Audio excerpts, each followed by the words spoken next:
everybody! Hello. Welcome back. We are here for the last weeks and we're doing the hints today. Sad. Very sad. So sad. Summer's over. I know. Well, we enjoyed a very brief summer in the UK, so summer was over like a week ago. Oh. But yes, welcome back everybody. We are here for some hints. So, if you're watching the stream now and you've got some questions, now's a good time to drop them in the chat and we shall cover them. Otherwise, we're going to provide you with some generic hints and we'll get cracking. So, yay! Hints! So, I will hand over to Alex, who's going to go through some of the beginner challenge hints. All right. Shall we switch to my screen right away, or shall we? Absolutely. We can do that. So we're on your screen All right. now. Cool. Perfect. So I've opened here the Medium blog post that Lou wrote up. So just to make sure everybody finds the link to the sandbox. Just here are the questions, and you scroll down a little bit. There comes a hint section. So we have hints, and then we have this section. So we have even more hints now. And then there's here the link, special created sandbox. I'll post that into chat just in case. Oh, just done it.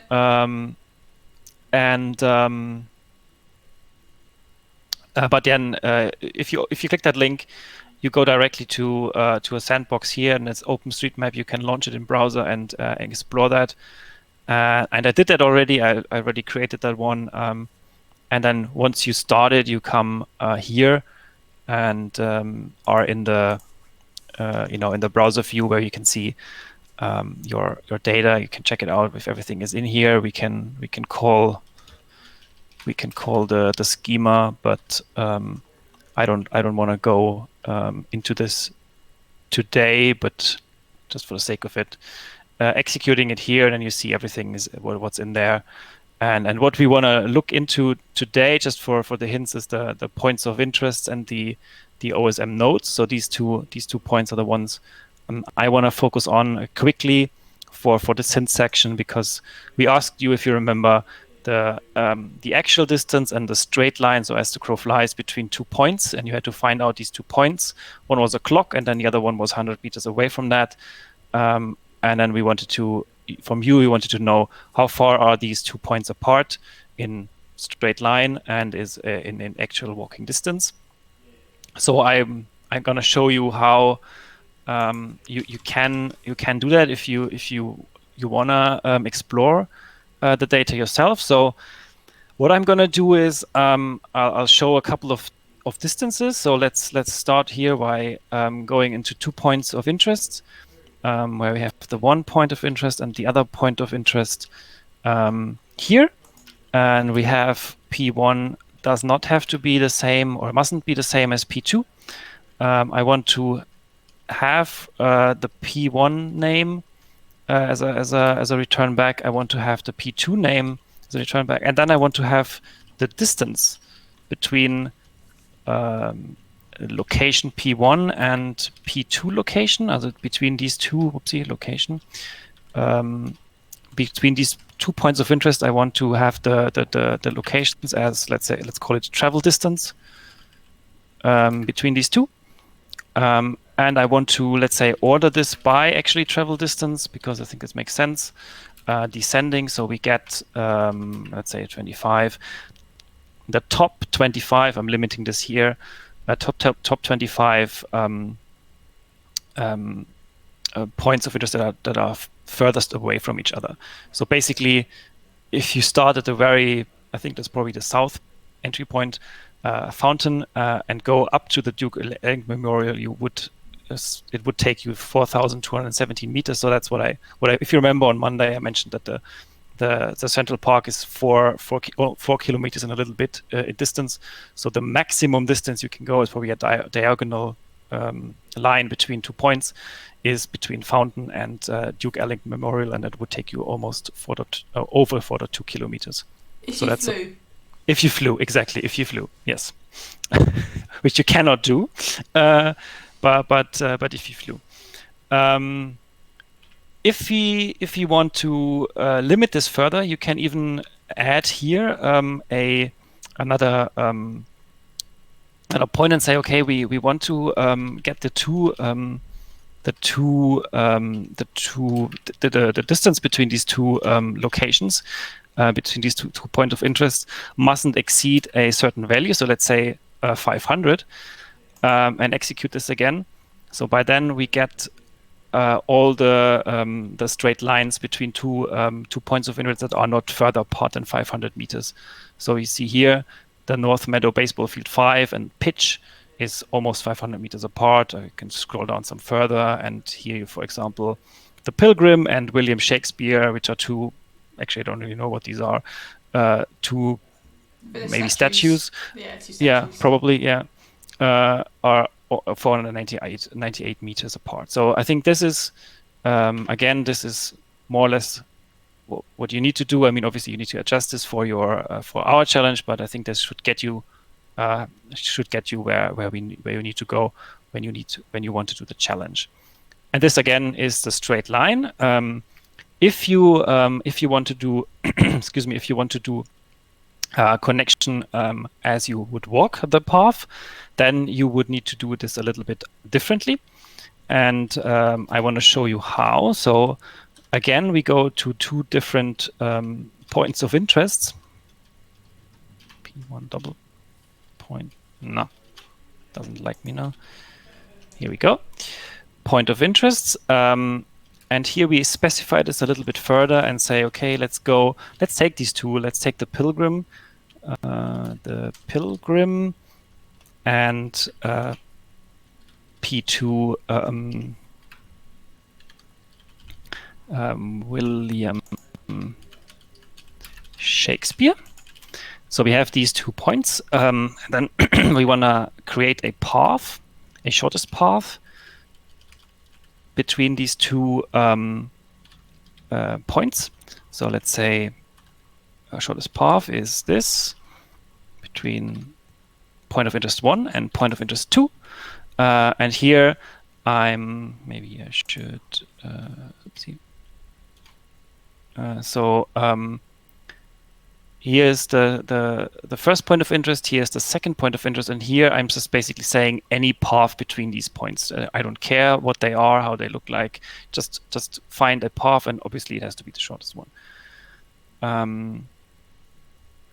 And I can return this path by just saying return P, because I specified here that P is the shortest path.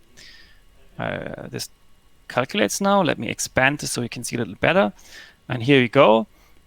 If we start at William Shakespeare, which indeed is a statue, if you see right here at the bottom, you see type statue, and the Pilgrim, which also indeed is a statue, so we were right. You would have to walk this path across all these intersections from William Shakespeare to the Pilgrim, and then you would be there.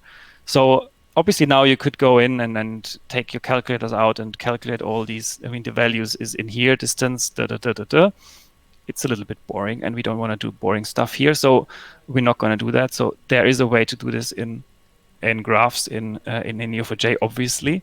So I'm going to show you a first step how to do it, and I leave the rest up to you to go there, but I'll show you a little bit how it's done. So we start here again. You see the Pilgrim and the William Shakespeare statues, shortest path, so the same query I just wrote before, but now I'll add a with clause where we say relationships. So this is all the relationships in that path. So P was the shortest path, and it takes all these hops here between these nodes and takes them out, and let's say call them as roots, and then we're gonna unwind those roots as root. So with this, we take all these relationships and take them out as a list basically, and separate them in different lines. And by that we can take them. Oops, I cannot write anymore. We can return them, and we can say, okay, we want to know the root and the distance value. So if I click on this relationship here between these two intersections, you see here there's a distance value, and I'm interested in that distance value exactly.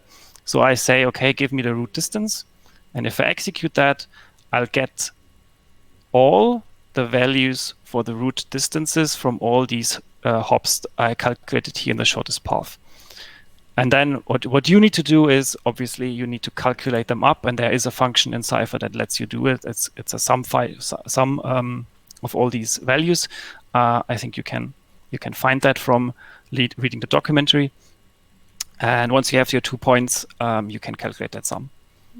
And I think that's what I wanted to show. And it's probably worth mentioning a couple of things there. So you just to mention. So the shortest path function that you have in Cypher, what that does is it looks for the shortest path by number of nodes. So it completely ignores the distance on the relationship type. So we're expecting you to use shortest path. So if you happen to have a look and go, well, hang on a minute, it's taken this route which is longer if I count the distances.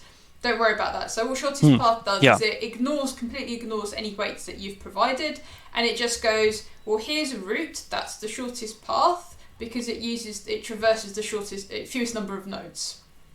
So exactly. That's how it doesn't works. Look into the value. Exactly. It doesn't look into the distance value. So there could be indeed a intersection that is maybe 2 hops longer, but then in total the distance might be shorter.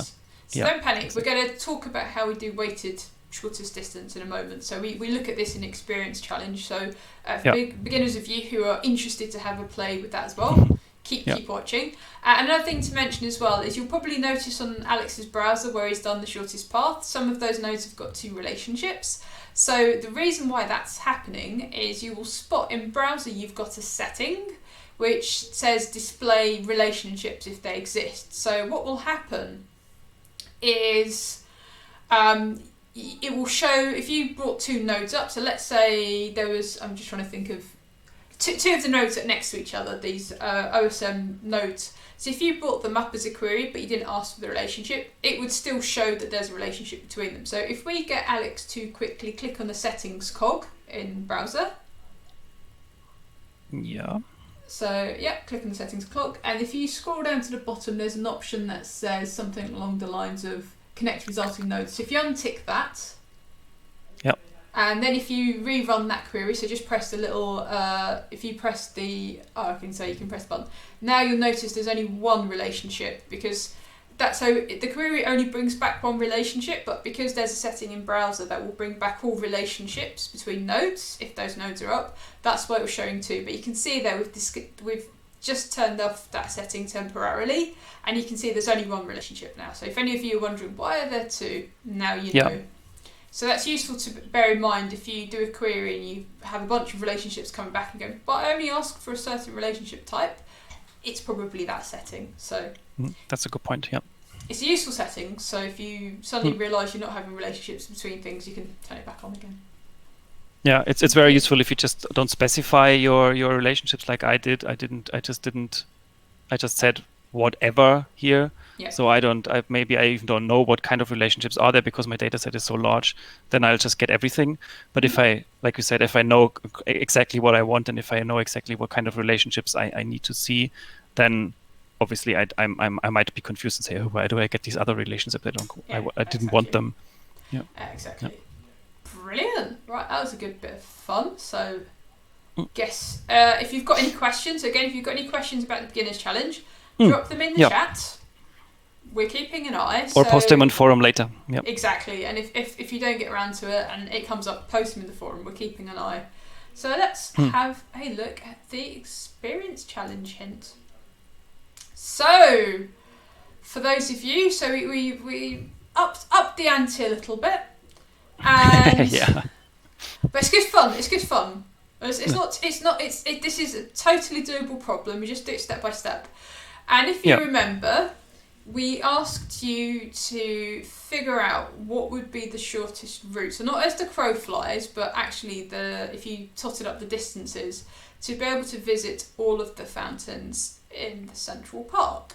So let's have a quick look at what this looks like. So I've got Sandbox. I'm running on Sandbox here, so I've set myself up. I'm just going to bring up NeoMap. So let's have a quick look at where all the fountains are.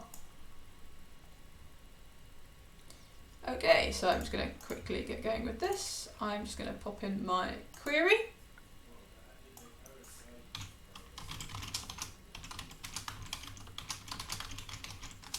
So it's type, so we're doing type fountain. And then I'm going to return my details, so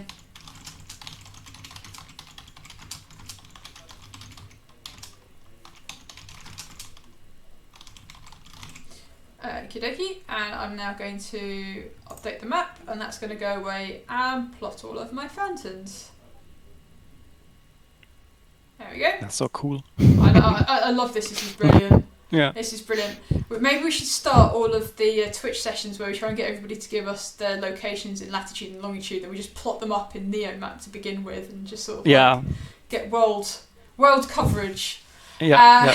That's a good idea. That'd be fun. So we've plotted all the fountains, and you can see here we've got 9 fountains in total, and this isn't a crazy hard problem. So we've got some opportunities if we can't completely figure out exactly how we can do this with Cypher. We've still got options to just count the 8 paths between the fountains once we've figured it out. But you can see here we've got our 9 fountains here, and you can see it's going to follow a map, and we're probably going to be doing something like this based on the route. I don't know, the routes could be a bit crazy, but that's probably roughly what we're going to do. So if we break this problem down in steps, what we're going to want to do, or what I would suggest, so how I went about solving this problem, is the first thing we probably want to do is figure out what are the shortest paths between all of the fountains. So we're doing a Cartesian equation here. So effectively what we're going to say is we're going to get, for all 9 fountains, I want to find out what's the shortest path to its other 8 fountains. So you're going to do shortest path between all of those, and you're probably going to do it in an iterative way. So for those of you who have had a go at this, you probably may have spotted that you can't use all shortest paths. So all shortest paths, you give it a set of nodes and you'll work out all the shortest paths between the nodes. Unfortunately, at the moment it's only working for a certain node type, and because we've got point of interest OSM node, and then we've got OSM node, those are 2 different nodes, so it doesn't like it. So what you will probably do, and what I suggest you look at, is Dijkstra's algorithm, or you can use A star. I mean, this is relatively small, so Dijkstra's pretty fast. So you're going to probably want to look at that APOC function there. So if you just search APOC Dijkstra, you will get a link to the documentation there. So that's what you probably want to do. And you're going to need to be clever about how you iterate it. So, for example, what you want to be thinking about is if you ran that as is across all of your nodes, you would, it would take a long time to execute. But ideally what you want to do is you want to iterate through. So I'm going to do an example with something else, and then you kind of get an idea of what's going on. So I'm just going to come up to Sandbox. So I'm just going to open up with browser. And if I just get a copy of the docs. So this is the documentation you'll find for the Dijkstra algorithm. So this is a weighted shortest path algorithm. So let's just quickly talk through what's going on. So you call it with apoc.algo.dijkstra. So apoc and graph data science is already set up on that Sandbox. So you don't have to worry about anything. It's all there waiting for you. And what you need to do is you need to provide it with a start node and an end node. So you have to go away and figure out 2 nodes. So I'm going to show you an example of that. Then you want to specify what the relationship type is. And you can specify direction, but I would suggest you don't for this, because in this situation, direction is meaningless because they're paths. You don't have one-way pedestrian paths. And then what you want to do is, once you've specified the relationship type, so it's going to be routes for our one, or root I believe it is without the S. Root, yeah. You then want to specify what is the property of that relationship that is going to give you the weight. So in our example, it's distance. That's convenient here. And then what you will do is you're going to yield stuff. So here it yields a path and weight. We don't want to yield. Let's have a look what we do in the end. So here we've got the 2 nodes, yielding path. So we're not interested in path, the thing that we're interested in. So this is the approach that I did, was I created a new relationship between all of the nodes. I called it shortest path, very ingenious, I know. And what I put on there was the distance, and that distance is the actual distance of the routes to get between those 2 nodes. So that's what I did. So that was my first phase. I created that relationship between them. And then what that means is then I can then focus on those new relationships that I've created to go away and figure out what the distance is going to be. So let's just have a quick look in Sandbox. So let's say let's open this up a bit bigger. So let's say I'm going to match 2 nodes, and let's say I'm interested in, what else have we got? Cafes. Let's do cafes, why not? So let's do P1, point of interest, type cafe, and then I'm going to do another point of interest, which is going to be P2. Actually, I could just copy this, couldn't I? I could be lazy. Point of interest cafe, and then all I want to say is we don't want them to be the same node, so where P1 is not equal to P2. And I said that I was going to do this iteratively, so I'm going to use the hack that I used from week 1. Do you remember back in week 1? It seems such a long time ago. When we did the socially distanced seating, and I used APOC periodic commit to join things together. So what I'm going to do is, because I'm creating a relationship, I want to put a little checker in there to make sure it doesn't add a relationship if I've already put one in. So I'm going to do and not, and we're going to say basically P1 shortest path P2. Notice that I'm not putting a direction relationship, because I here relationship doesn't matter. I just want to make sure that they're connected. So I don't want to have like 2 relationships and end up circling around and that kind of thing. So I'm not really worried about what direction the relationship is. I just don't want them to do a shortest path again if they've already been mapped. And then, because I'm going to be wrapping this up in APOC periodic commit, so I shall show you that in a second. So I'm going to do with P1, P2, because those are the nodes I want to keep. I then am going to keep with me P1, P2, oh yes, limits. And this will make sense in a second what's going on, so bear with me. So I will explain this limit in a second. I'm going to do call apoc.algo.dextra, and then what we need to do, we need to specify the start node, so that's P1. We need to specify the end node, that's P2. I needed to specify the relationship type, that is root, I believe, without the S. That is root, yeah. Perfect. And I need to specify what the property is, and that's distance. There we go. So that's all the bits and pieces I need for my algorithm. And this is going to yield stuff, so I'm going to yield weight. Oh no, it was path, wasn't it? Path and weight. Let's just double check.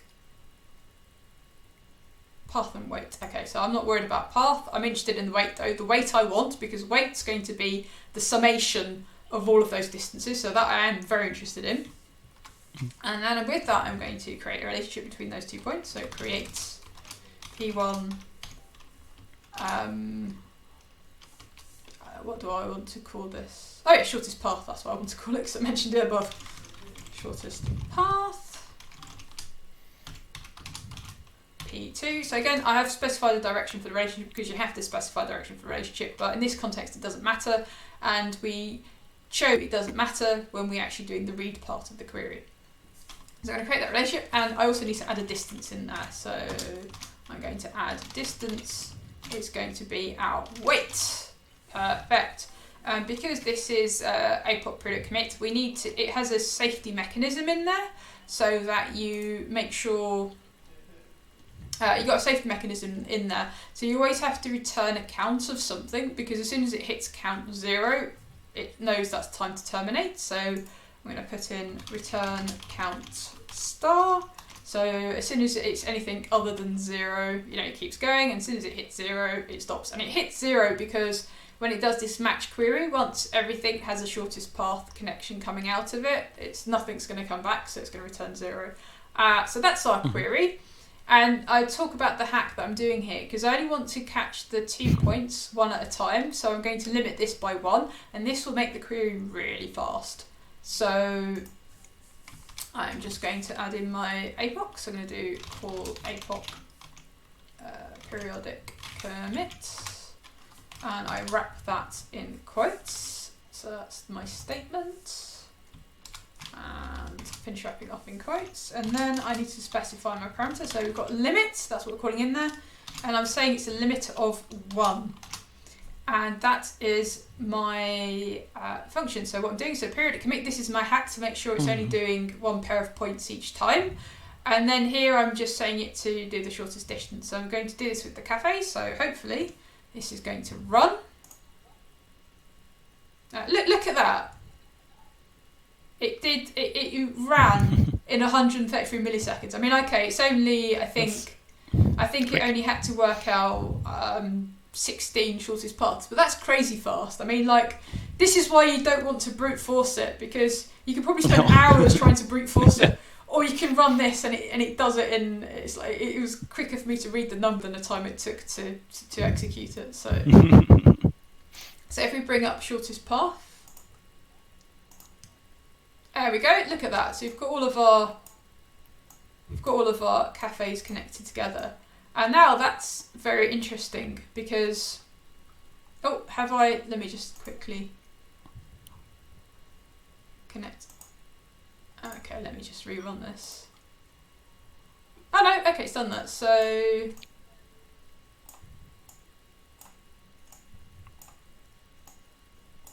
I was expecting there to be a shortest path between these two, so I may need to rewrite my query slightly. I'm just going to quickly rewrite that query because we don't want 2 directions, but ideally we want to have a shortest path between these 2 cafes, which I haven't got. So, oh well, that's caught me a bit by surprise. What have I done wrong here?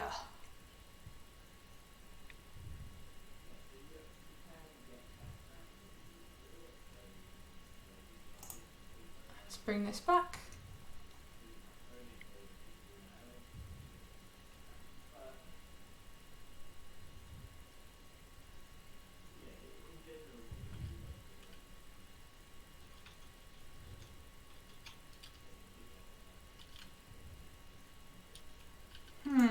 No, I'm just gonna bear in 1 moment to figure out, because these 2 should have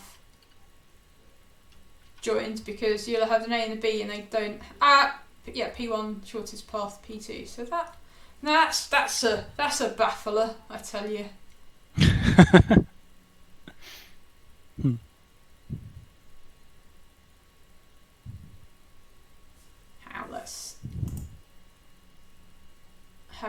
Let's have a quick investigation to see what's going on here. So, but the principle still holds. So the idea is, I'll come back to this query in a second to see what's going on.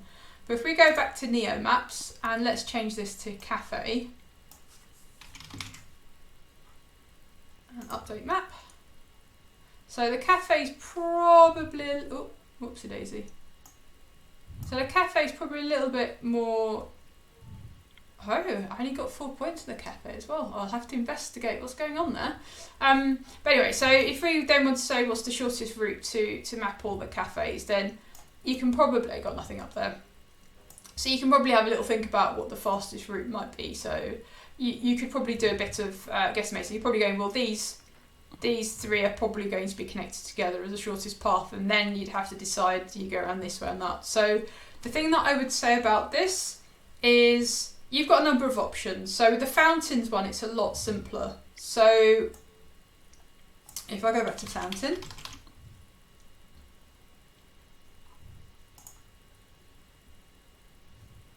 and scroll back. So you've got a number of options about how you can tackle the fountain while like trying to do the ordering. So you can kind of do the semi-brute force where you try to do things about ordering by relative location and how far apart things are. So you could probably do like that. So there's some options where you can semi-brute force the answer. But what you can do as well is I would suggest go have a look at the available pathfinding algorithms in the graph data science documentation. Go have a read at what each one's do. Or even better, if you've got a copy, I don't know if this is still available. So if you've downloaded a copy of this,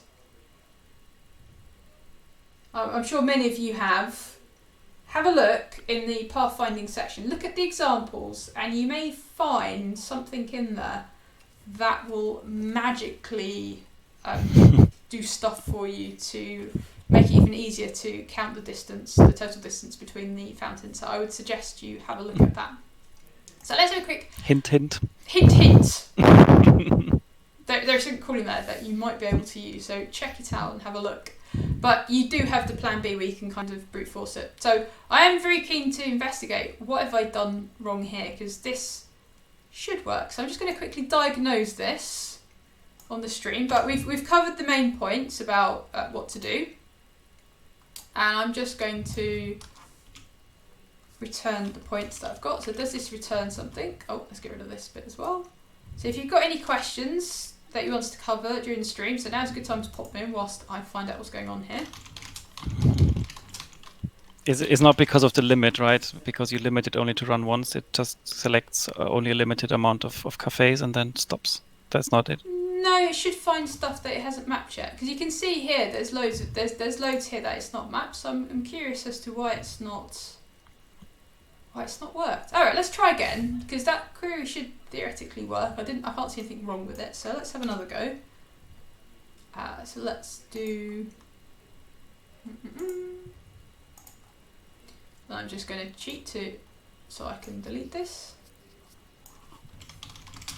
And let's have another go. Let's see what happens. But no, in theory that query should work fine. I mean, I can try it up in the iterator. Let's get rid of this. Okay.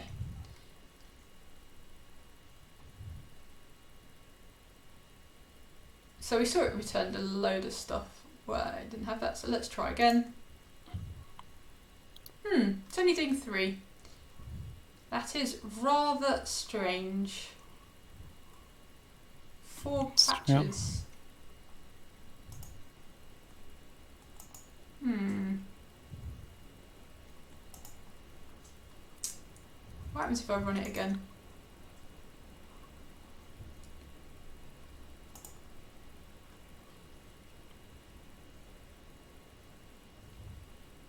Oh, you know what might be happening? I've realised what's happening. So I bet I've picked a terrible example where there may not be a route between all the cafes. So so this is probably what's happened, and I should have perhaps checked. Maybe, do you want to try statue? I could. Oh, there's a lot of them in. Go on, let's do statue. So that's. Yeah, there's lots. There's loads. I think there's like 29 statues or something. So let me just delete the query, and let's go with statue.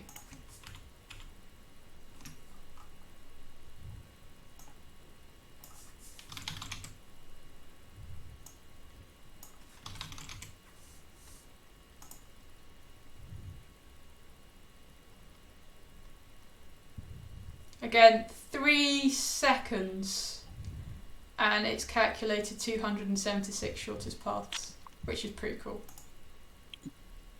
That is very quick, yeah. Just imagine when you had your sort of lessons in maths, and they used to make you do graph theory lessons in maths, like go figure out the shortest distance, and you'd be like, oh no, why did you takes give me forever. so many? Exactly. Yeah. Let me spin up my convenient copy of Near4j, please. Right. What have have I asked them? There we go. That's more like it. This is what I'm after. So I think with the cafe, what's happened is probably not all of them have got routes connecting to each other, which is why, or some of them have probably, you've got cafes that are not connected to routes. So it's a bit of a thing with the data. Yeah. So do bear with us with some of the data. But you can see here, look at this, you've got like loads of shortest paths coming between the statues. So there you go. So this is the kind of thing you'll probably see. Perfect, So yeah.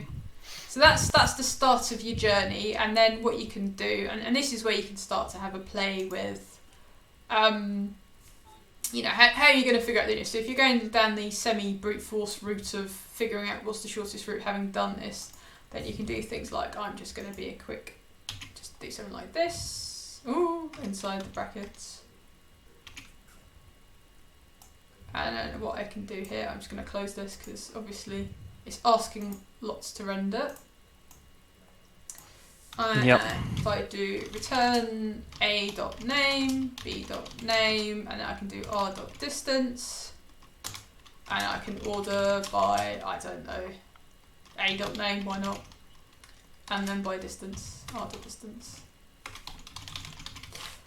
And what did I miss out? Oh, I forgot a comma. That's what I did. I was so excited to see how these rank. I forgot the comma. There you go. So you kind of get the idea. So you can start to see this idea. Right? So he starts in having. So obviously this is a bit complicated with statues, but with the fountain, we've only got 9 fountains, and they kind of conveniently follow in a sort of diagonal shape. So there's going to be a load of different ways you can have a go at figuring out the route for those. So have fun with that. You've got some idea of how to do it. I'm not going to tell you how to figure out adding up. I can't give you everything. You know. No. We need to keep some bits like. But again, if you've got a PDF copy, have a look at the pathfinding section. You may find some cool hints. If you don't have a copy of the book, have a look at the documentation. Graph data science documentation. There is some. Again, it gives you an introduction for each one and an example. So have a look. Exactly. Right. I think that's everything. Yeah, I think so. No questions came in, so I think everybody is either happily now with our hints solving the challenges, or at least has no questions. So, yeah. In that case, we bid you the best of luck. Exactly. Good luck. Have fun. You've got until Sunday. You have until Sunday. Exactly. Yeah. And we'll do on Monday. We'll do another stream. Final Summer of Notes stream with the solutions. Yes, and we've got a special guest host. Oh yes, we do have a special guest host. Special co-host to keep Alex company. Yeah. So you got to come. All right. Best of luck, and see you later. See you later. Talk to you soon. Bye, guys. Bye.